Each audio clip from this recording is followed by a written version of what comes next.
ನಮಸ್ತೆ ಫ್ರೆಂಡ್ಸ್. ಇವತ್ತು ನೋಡಿ, ಈ ಥರ ಗ್ಲಾಸ್ ಮೇಲೆ ನೀರಿದ್ದರೆ ಏನು ಮಾಡಬೇಕಂತ ತೋರಿಸ್ಕೊಡ್ತೀನಿ ನೋಡಿ ನಿಮಗೆ. ಬಟ್ಟೆಯಿಂದ ಎಷ್ಟೊತ್ತಂತ ಒರೆಸೋದು, ಅದೆಲ್ಲ ಮತ್ತೆ ಬಟ್ಟೆ ಹಸಿ ಆಗ್ತಾ ಇರುತ್ತೆ. ಆವಾಗ ನೋಡಿ, ನಾನೊಂದು ಐಟಮ್ ತೊಗೊಂಡಿದ್ದೀನಿ.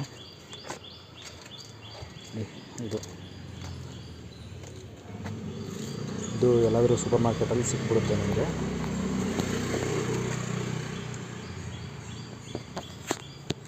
ನೋಡಿ, ಈ ಥರ ನೀಟಾಗಿ ಬಂದ್ಬಿಡುತ್ತೆ.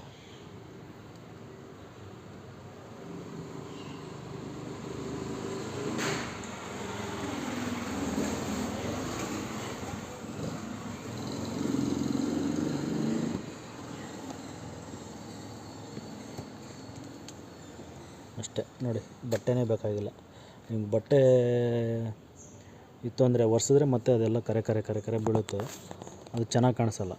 ಇದು ನೋಡಿ ಎಷ್ಟು ನೀಟಾಗಿ ಹೋಗಿದೆ ನೋಡಿ, ಎಲ್ಲನೂ ಒಂಚೂರು ಇದು ಕಾಣಿಸ್ತಾ ಇಲ್ಲ ನೋಡಿ. ಬೇಕಾದ್ರೆ ಇನ್ನೊಂದು ತೋರಿಸ್ತೀನಿ ನೋಡಿ. ಇಲ್ಲಿ ಎಷ್ಟು ನೀರಿದೆ ನೋಡಿ, ನೋಡ್ಕೊಳ್ಳಿ ಇಲ್ಲಿಂದ.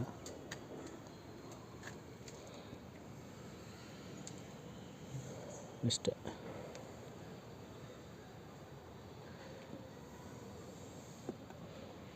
ಇದೊಂದು ಪ್ರಾಡಕ್ಟ್ ನಿಮ್ಮ ಹತ್ರ ಇತ್ತಂದರೆ ತುಂಬ ಅನುಕೂಲ ಆಗುತ್ತೆ ನೋಡಿ. ನೀಟಾಗೋಯ್ತು. ಮಳೆ ಬಂದು ನಿಂತೋದ್ರೆ ಗಾಡಿ ಫುಲ್ ಗಲೀಜಾಗಿ ಕಾಣಿಸುತ್ತಲ್ವ ನೋಡಿ. ಈ ಥರ ನೀಟಾಗಿ ಕ್ಲೀನ್ ಮಾಡ್ಕೋಬೋದು ನಿಮ್ಮ ಹತ್ರ ಇದ್ದರೆ. ಬಟ್ಟೆ ಇತ್ತಂದರೆ ಬಟ್ಟೆಯಿಂದ ಫುಲ್ಲು ಸ್ಕ್ರ್ಯಾಚ್ ಕಾಣಿಸುತ್ತೆ, ಬಟ್ಟೆ ಕರೆ ಎಲ್ಲ ಕಾಣಿಸುತ್ತೆ. ಅದಕ್ಕೋಸ್ಕರ ಇದಿತ್ತಂದರೆ ನೀಟಾಗೋಗುತ್ತೆ ನೋಡಿ. ನೀಟಾಗೋಯ್ತು ನೋಡಿ, ಎಷ್ಟು ನೀಟಾಗಿ ಬರ್ತಾಯಿದೆ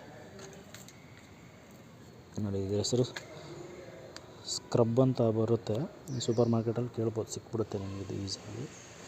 ಒಂದು 50 ರೂಪಾಯಿ 100 ರೂಪಾಯಿ ಒಳಗಡೆ ಸಿಕ್ಬಿಡುತ್ತೆ. ನಾನು 80 ರೂಪಾಯಲ್ಲಿ ತೊಗೊಂಬಂದೆ. ಚೆನ್ನಾಗಿದೆ, ಇದು ಒಳ್ಳೆ ಕೆಲಸ ಮಾಡುತ್ತೆ. ನೀವು ಇಟ್ಕೋಬೋದು ನೋಡಿ. ಇಷ್ಟೇ, ನೀಟಾಗ್ಬಿಡುತ್ತೆ. ಬಟ್ಟೆ ಇದ್ದರೆ ಅದು ಹಸಿ ಆದರೆ ಮತ್ತೆ ಅದ್ರ ಮೇಲೆ ಒರೆಸಿದ್ರೆ ಮತ್ತೆ ಕರೆ ಕರೆ ಎಲ್ಲ ಬೀಳುತ್ತಲ್ವ ನೋಡಿ. ಎಷ್ಟು ನೀಟಾಗಿ ಕಾಣಿಸ್ತಾ ಇದೆ ನೋಡಿ, ಗ್ಲಾಸೆಲ್ಲ ನೋಡಿ. ಎಲ್ಲಾದರೂ ಕರೆ ಇಲ್ಲ, ಏನಿಲ್ಲ, ನೀಟಾಗಿ ಕಾಣಿಸ್ತಾ ಇದೆ. ಇಷ್ಟ ಇದ್ದರೆ ಲೈಕ್ ಮಾಡಿ. Thank you so much.